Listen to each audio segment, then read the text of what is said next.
আমরা আমাদের আদিবাসীর অধিকার চাই। আমরা আদিবাসী, আমাদের অধিকার কেন দেয়া হচ্ছে না? আমরা আমাদের অধিকার চাই।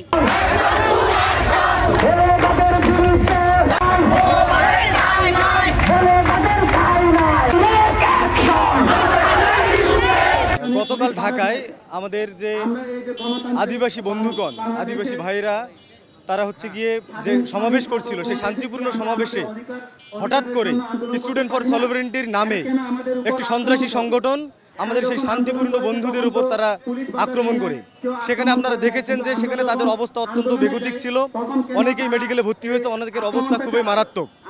আমরা সেই সন্ত্রাসী আক্রমণের প্রতিবাদে আজকে সারা বাংলাদেশে ন্যায় রংপুরে সংবদ্ধ ছাত্র জনতার ব্যানারে আমরা এখানে দাঁড়িয়েছি। আমাদের অন্যতম দাবি হচ্ছে গতকাল যে ঢাকায় যে হামলা করেছে সেই সন্ত্রাসীদেরকে চিহ্নিত করতে হবে। আদিবাসী শব্দটা রাখা যাবে না, এই কারণে গ্রাফিক্সটা পরিবর্তন করে দিল। আর আমরা ওটাকে পুনর্স্থাপনের দাবিতে আমরা গতকালকে এনসিপিটির ইয়াতে আমরা ঘেরাও করেছিলাম, মানে শান্তিপূর্ণ সমাবেশ করছি। এই শান্তিপূর্ণ সমাবেশে এই কতিপয় এই স্টুডেন্ট ফর সলিডারিটি এই নামধারী যে সংগঠন, এরা আমাদের প্রতি যে এই বর্বর নির্যাতন চালিয়েছে সেটার প্রতিবাদে আমরা আজকে দাঁড়াইছি। এবং আজকে এখান থেকে আবার আমাদের সাংবাদিক সম্মেলন হবে, এটার মাধ্যমে সারা বাংলাদেশে আমরা এর একটা প্রতিকারের কর্মসূচি ঘোষণা করব। Walton switch, stylish and elegant.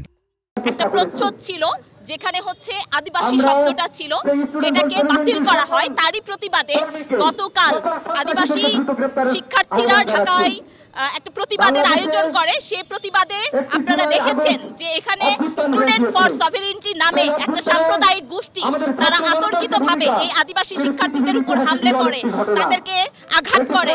সংগ্রামী আমরা তারই প্রতিবাদে আজকে এখানে এই প্রতিবাদ সভার আয়োজন করেছি। এবং আমাদের যে পাঠ্যপুস্তক থেকে যে আদিবাসী শব্দটা বাতিল করা হয়েছে সেটাকে সংযুক্ত করতে হবে এবং আমাদেরকে আদিবাসী হিসাবে স্বীকৃতি দিতে হবে। গতকালকের যে হামলায় যারা জড়িত তাদেরকে দৃষ্টান্তমূলক শাস্তি দিতে হবে এবং তাদের পিছনে এই স্টুডেন্ট ফর সলিডারিটি এই সংগঠনের পিছনে কাদের আঁতাত আছে তাদেরকে চিহ্নিত করতে হবে।